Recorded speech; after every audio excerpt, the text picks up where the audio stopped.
అందరికీ హాయ్ అండి. Welcome back to our channel that Telugu kitchen.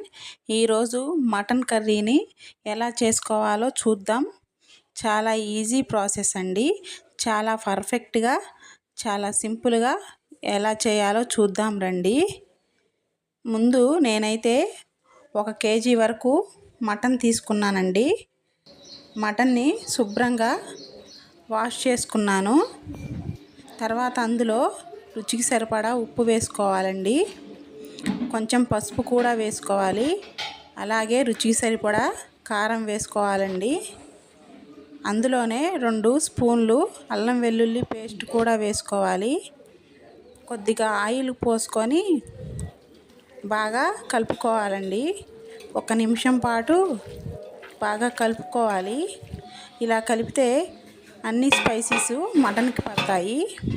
తర్వాత మూత పెట్టి ఒక అర్ధగంట పక్కన పెట్టుకోవాలి. స్టవ్ మీద కుక్కర్ గిన్నె పెట్టుకొని అందులో కొద్దిగా ఆయిల్ పోసుకోవాలండి. ఆయిల్ వేడెక్కాక కొంచెం జీలకర్ర, లవంగాయలు, యాలక్కాయలు, దాల్చిన చెక్క వేసి కొంచెం ఆనియన్స్ కూడా వేసుకొని 2 పచ్చిమిర్చి చీలికలు కూడా వేసి 1 నిమిషం వేయించుకోవాలి.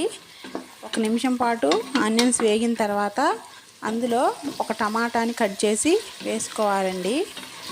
టమాటా కూడా కొంచెం సేపు వేగిన తర్వాత మనం మ్యాగ్నేట్ చేసి పెట్టుకున్న మటన్ని కూడా అందులో వేసుకోవాలి.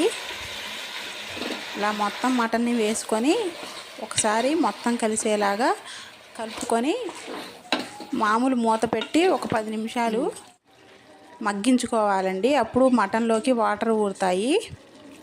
తర్వాత మటన్ ఉడకటానికి సరిపడా వాటర్ పోసుకొని ఒకసారి కలుపుకొని కుక్కర్ మూత పెట్టాలి.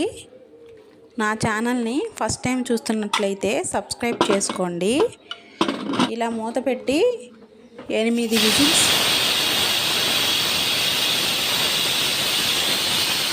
వచ్చే వరకు ఉంచుకొని తర్వాత ఆవిరిపోయిన తర్వాత మూత తీసి చూస్తే మటన్ ఉడికిపోయి ఉంటుందండి. మళ్ళీ ఒకసారి స్టవ్ వెలిగించుకొని మటన్ ఉడికిందో లేదో ఒకసారి చూసుకొని, లేదంటే మళ్ళీ 2 విజిల్స్ వచ్చే వరకు మూత పెట్టుకోవచ్చండి. తర్వాత అందులో కొంచెం ధనియాల పొడి, జీలకర్ర పొడి, గరం మసాలా వేసుకొని చివరగా కొంచెం కొత్తిమీరను కూడా వేసుకొని ఒక 5 నిమిషాల పాటు ఉడికించుకొని స్టవ్ ఆఫ్ చేసుకోవటమేనండి. ఈ చల్లటి వాతావరణానికి వేడి వేడి అన్నంలో మటన్ కర్రీ వేసుకొని తింటే సూపర్గా ఉందండి.